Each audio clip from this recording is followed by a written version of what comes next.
27. Haji besar. Tepuk tangan dulu untuk anak kita. Selamat menyaksikan.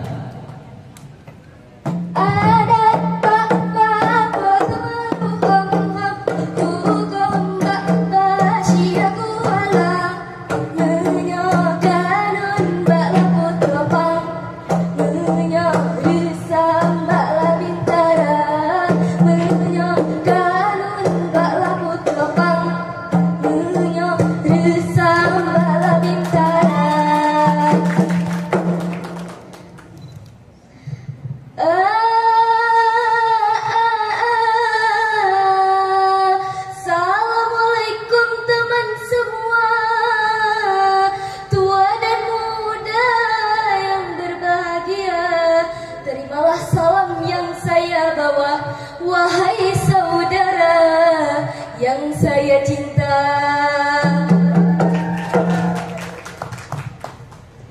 perkenalkanlah saya Nafla Syakira, nama di saya Min 27 asalnya saya, di Aceh besar tempat sekolahnya.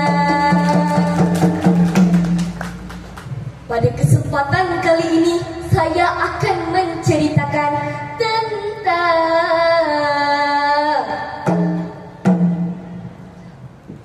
putra mahkota amat muda. Pada zaman dahulu kala di negeri Alas, Aceh Tenggara, terdapat seorang raja yang arif dan bijaksana. Seluruh rakyatnya hidup damai. Namun sang raja tidak memiliki seorang keturunan untuk mewarisi tahta kerajaan, sehingga raja dan permaisuri pun sangat tekun berdoa. Beberapa bulan kemudian permaisuri mengandung seorang anak. Karena sudah sampai waktunya, anak mereka pun lahir ke dunia dan diberi nama Amat Muda. Belum genap setahun umur Amat Muda, raja pun meninggal dunia. Karena Amat Muda masih bayi, maka adik sang raja yang dipanggil Pakcik menjadi raja sementara. Setelah ia menjadi raja, ia ingin menyingkirkan Amat Muda dari istana ke dalam hutan. Singkat cerita, kini Amat Muda tumbuh menjadi anak yang sehat, cerdas, serta tampan. Pada suatu hari, dia sedang bermain-main di tepi sungai Alas. Tiba-tiba dia menemukan sebuah tusuk konde yang biasanya dipakai oleh seorang putri. Lalu Amat Muda mengetuk tusuk konde itu dan membengkokkannya sehingga jadilah sebuah mata pancing. Amat Muda pun mulai memancing dan mendapatkan ikan. Keesokan harinya Amat Muda melanjutkan lagi. Amat Muda melemparkan lagi pancingannya dan mendapatkan ikan yang sangat besar. Amat Muda pun merasa cukup. Amat Muda pun pulang ke rumah dan menemui ibunya. Ibu, lihat ini, aku menangkap ikan yang sangat besar. Wah anakku, ini sangat besar. Bagaimana cara kita menghabiskan ikan ini? Sedangkan kita hanya berdua. Baiklah anakku, sebagian ikan ini akan kita jual ke pasar ya. Sesampainya di pasar, ia bertemu dengan seorang saudagar kaya. Rupanya saudagar kaya itu adalah sahabat lama suaminya.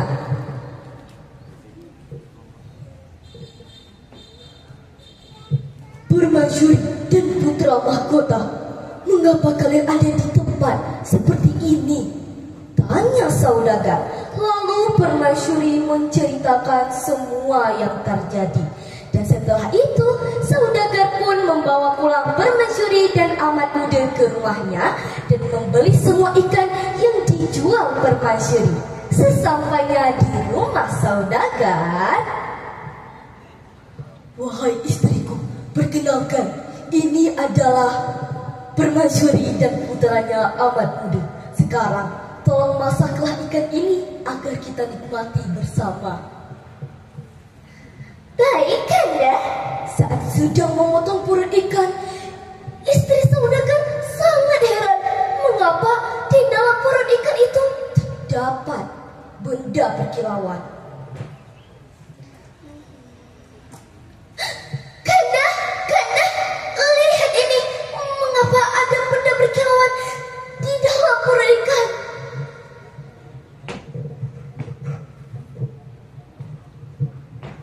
Coba lihat. Ini adalah emas. Baiklah, emas ini akan aku tunjukkan kepada permaisuri dan amat muda. Wahai permaisuri, istriku menemukan emas di dalam purut ikan. Benarkah? Kalau kau mengizinkannya, emas ini akan aku jual ke pasar. Singkat cerita, kini amat muda memelihara ikan di kolam yang ada di rumah barunya. Nah teman-teman, ajaibnya setiap hari ikan itu bertelur emas. Dan semakin lama mereka menjadi orang kaya. Namun cerita kekayaan mereka terdengar sampai ke telinga sang raja. Raja sangat marah. Pada suatu hari, raja memanggil amat muda untuk datang ke istana dan menyuruh amat muda untuk memetik kelapa gading di pulau terpencil sebagai pengobatan istrinya yang sedang sakit. "Hai amat muda, kemarilah. Aku memerintahkanmu untuk memetik kelapa gading di pulau terpencil sebagai pengobatan istriku yang sedang sakit." "Tidak, Baginda, akan saya junjung." "Ingat, kalau kamu tidak bisa memetik kelapa gading di pulau terpencil, maka kamu akan aku hukum." "Baik, Baginda." Amat muda pun bergegas pergi ke pulau tersebut. Niatnya sangat tulus untuk membantu istri raja muda yang sedang sakit. Sesampainya di pulau tersebut, ia duduk termenung. Tiba-tiba datanglah ikan yang bernama Selenggeraya, Raja Buaya, dan naga yang sangat besar. Di sana ia ingin membantu amat muda. Nah teman-teman, rupanya mereka itu adalah sahabat lama ayah amat muda. Dan mereka itu pernah diundang ke pesta pemberian nama amat muda. Dan hewan-hewan tadi pun langsung mengantarkan amat muda ke tempat tujuannya. Saat hendak memetik kelapa gading, tiba-tiba terdengar suara wanita yang sangat halus. Siapa saja yang bisa memetik kelapa gading itu, maka dia akan menjadi suamiku. "Hei, siapa kau?" tanya amat muda. "Aku adalah putri Neweri Gading." Mendengar jawaban sang putri, amat muda sangat terkejut melihat kecantikan putri Neweri Gading. Amat muda pun bergegas memetik kelapa gading itu dan membawa pulang sang putri ke rumahnya untuk dipersunting menjadi istrinya. Setelah menikah, amat muda pun kembali ke istana untuk menyerahkan buah kelapa gading kepada raja muda. "Ini tuan, kelapa gading yang Anda minta." Melihat kedatangan amat muda, raja muda sangat terkejut. Mengapa amat muda masih bisa kembali ke istana? Dan sejak kini, raja muda tidak ingin main-main lagi, karena yang bisa melewati pulau itu ada adalah orang sakti. Dan sejak kini tahta kerajaan menjadi milik Amat Muda. Dan Pak Cinya itu memilih keluar dari istana, walaupun Amat Muda masih mengizinkan Pak Ciknya untuk terus tinggal di istana. Nah teman-teman, pesan moral dari cerita ini yang pertama, apabila kita ditimpa musibah, kita harus sabar dan tabah seperti Amat Muda. Yang kedua, kita tidak boleh bersikap seperti Raja Muda yang angkuh dan tamak. Yang ketiga, bersikaplah seperti saudagar yang dermawan dan setia kawan. Terima kasih telah mendengarkan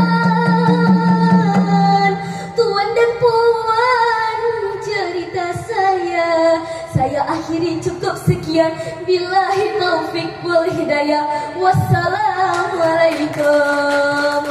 Adat Mekah Mekah Bambang, hukum Mekah Mekah puri.